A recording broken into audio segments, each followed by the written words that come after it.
Eu só queria pegar um pouquinho ali onde o Ian perguntou, ele colocou, professor e aluno andam lado a lado. É indiscutível esse par, inclusive é uma expressão da Isabel que eu emprestei tem alguns anos, o par educativo. Eu não sabia muito sobre isso, aprendi mesmo, né, a gente trabalhando junto.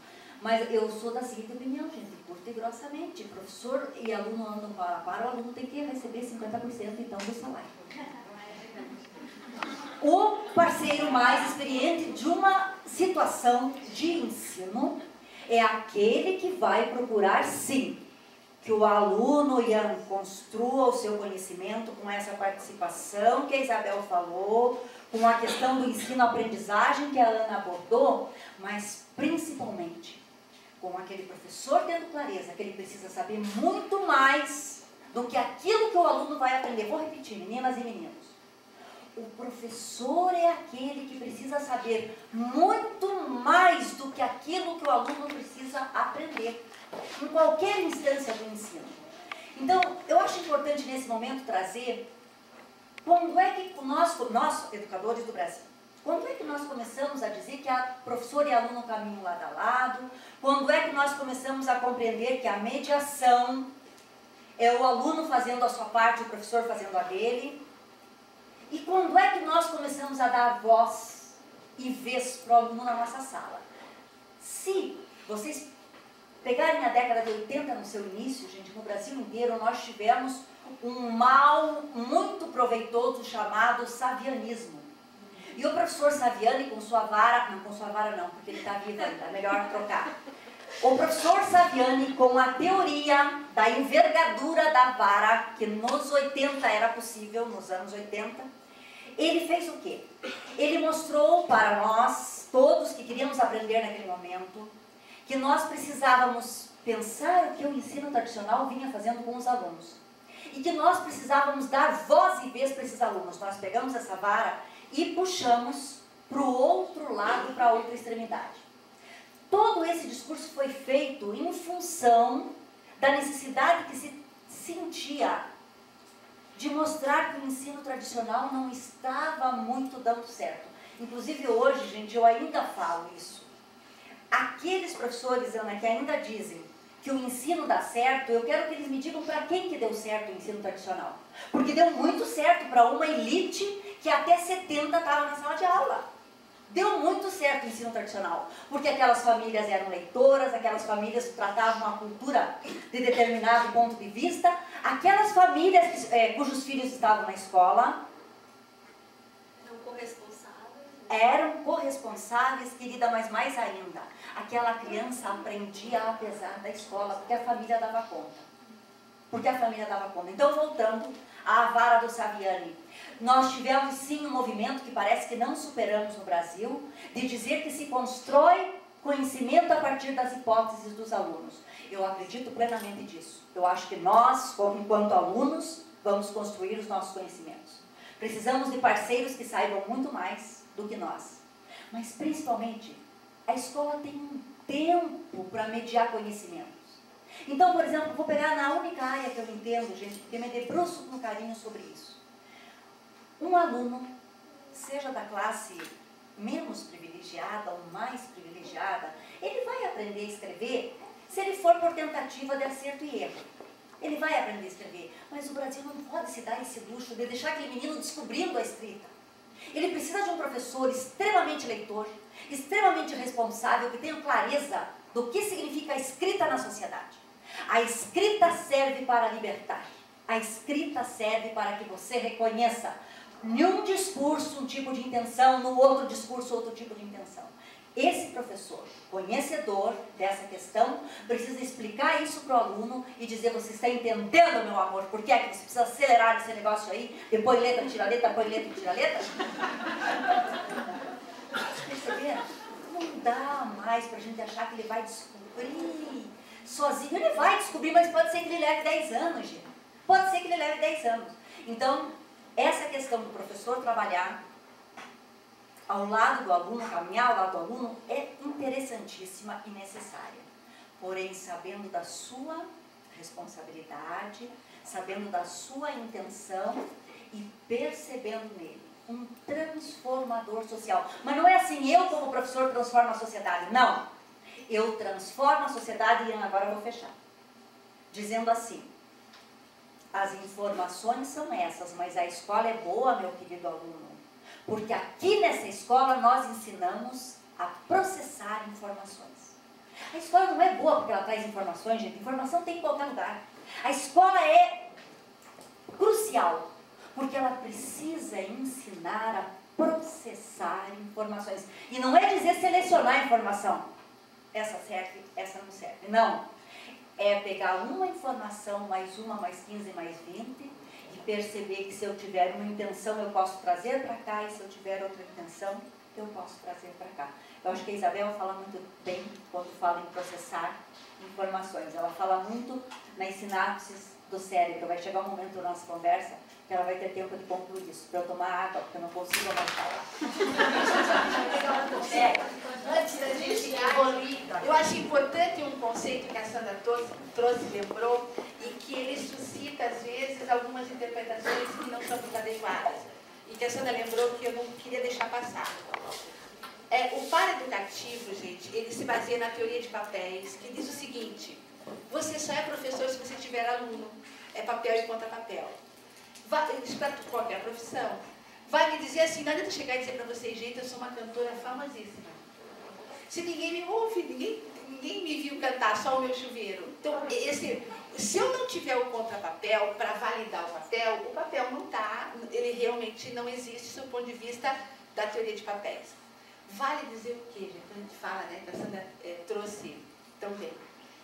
Quando se fala em paraeducativo, nós estamos falando de uma relação de responsabilidade em que, para eu ser reconhecida como professora, eu preciso que alunos me apontem como professora.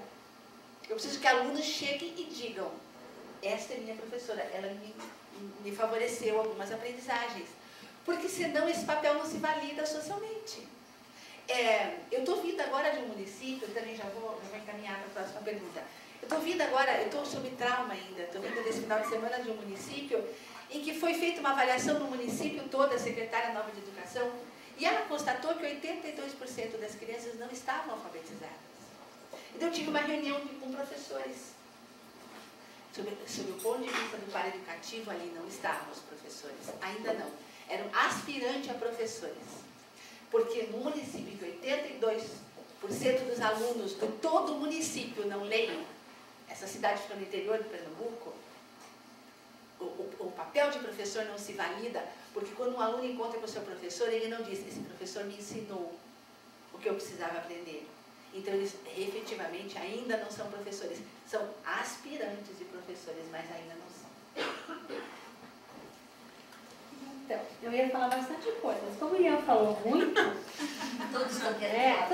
ele roubou todas as minhas ideias. Então, eu quero só perguntar de verdade uma coisa que você acabou de falar. Que você falou assim, de soltar um galho para poder pegar o outro, né? Que dá para fazer isso. Mas assim, o que a gente está sempre se perguntando aqui na escola, eu acredito que em muitas escolas, o que fazer para que o seu colega solte um galho e pegue outro? Se existe essa possibilidade de uma dinâmica dentro da escola para que a gente consiga fazer isso acontecer, se é possível, porque conversando até com a Marisa ontem, ela falou assim, mas isso não é um desejo? Desejo se ensina, né? Desejo se pede para alguém ou não, né? Ou então uma coisa assim, ou você tem ou você não tem. Será que existe um movimento, daí falando um pouco de formação de professores, dá para fazer alguma coisa dentro de uma escola para que os professores tenham coragem de soltar um galho e pegar outro? Essa para mim, Ana, quer falar um pouco? Começar. Posso começar? Na verdade, eu acredito que exista sim um papel, e eu tenho, meninas, só para vocês saberem, meninos também, só para vocês saberem, eu fiquei 35 anos, 35, gente, é ano que não acaba mais, dentro de uma escola pública, e eu dizia o tempo inteiro que era o momento mais feliz da minha vida, que 12h10, quando eu guardava a partida no carro e ligava o celular, eu começava a me incomodar. A manhã inteira eu era muito feliz, trabalhando com alunos de escola pública. As pessoas aqui, algumas sabem bem dessa realidade. E nessas escolas públicas, eu sempre dizia assim para a coordenadora, para a diretora, que sofria, porque aquele corpo docente não avançava como queríamos, como era necessário, né? E eu falava assim, Sônia, trabalhe com quem quer. Não comece a inventar coisa. Pegue os que têm boa vontade. Gente, trabalhe-se com quem tem boa vontade primeiro. A partir do momento que aqueles que têm boa vontade conseguem sensibilizar o aluno, esse aluno começa a exigir da nossa colega de sala, Cíntia, da colega de turno, um outro tipo de postura. Então, o que eu fazia muito, gente, muito mesmo, através de produção textual, era mandar textos coletivos exatamente para aquelas colegas que menos trabalharam o texto coletivo na vida e que mais detestavam as práticas metodológicas que trabalhassem com texto. Por quê? Porque elas acreditavam que classificando palavras e orações é que se ensinava língua portuguesa. Então, esse movimento de provocar o outro através do teu trabalho, a partir do teu trabalho, é um caminho, mas é pouco, porque uma escola não pode depender da ação de 1, 2, 15 professores. Ela precisa ser um todo. Ela precisa ser um todo. Ah, então nós precisamos apelar para o projeto político-pedagógico daquela escola. O projeto político-pedagógico reza que a nossa perspectiva de ensino e de aprendizagem é esta. Também, quem entra numa escola precisa conhecer e perceber que o caminho se faz a partir daquele trilho. Mas o desejo, Marisa, não é inato. O desejo se planta. O desejo se constrói. Eu acredito nisso porque faço muito isso.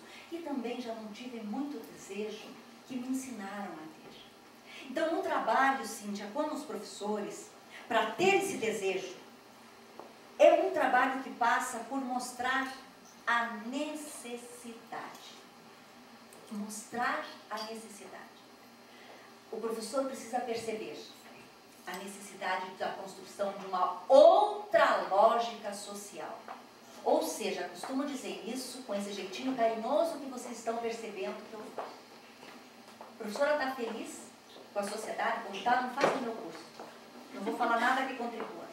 Você está felizinha? Acha que está bom? O Brasil, os Estados Unidos, a União Europeia, está bom? Não leia nada que eu escrevo, não presta atenção no que eu falo. Para as minhas alunas de pós, eu já digo na primeira hora das 40. Professora, está feliz? Agora, vai trabalhar com uma outra lógica social, que é possível, como tem muita gente mostrando dentro do Brasil e fora do Brasil, é o momento de quem sentiu esse desejo. Fazer com que o professor compreenda que a ação dele está para além dos muros da escola. Dificilmente, Cíntia, nós conseguiríamos mobilizar um colega nosso, eu estou falando como professor de sala de aula, dificilmente conseguimos mobilizar um colega nosso a partir de discurso de teóricos ou a partir do projeto pedagógico.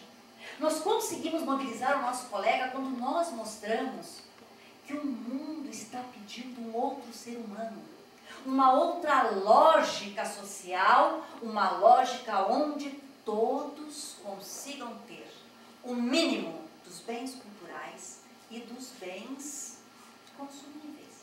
Isso é um discurso marxista? Lógico que é um discurso marxista. Lógico que é. Mas é um discurso que a campanha da fraternidade Marx e a religião católica.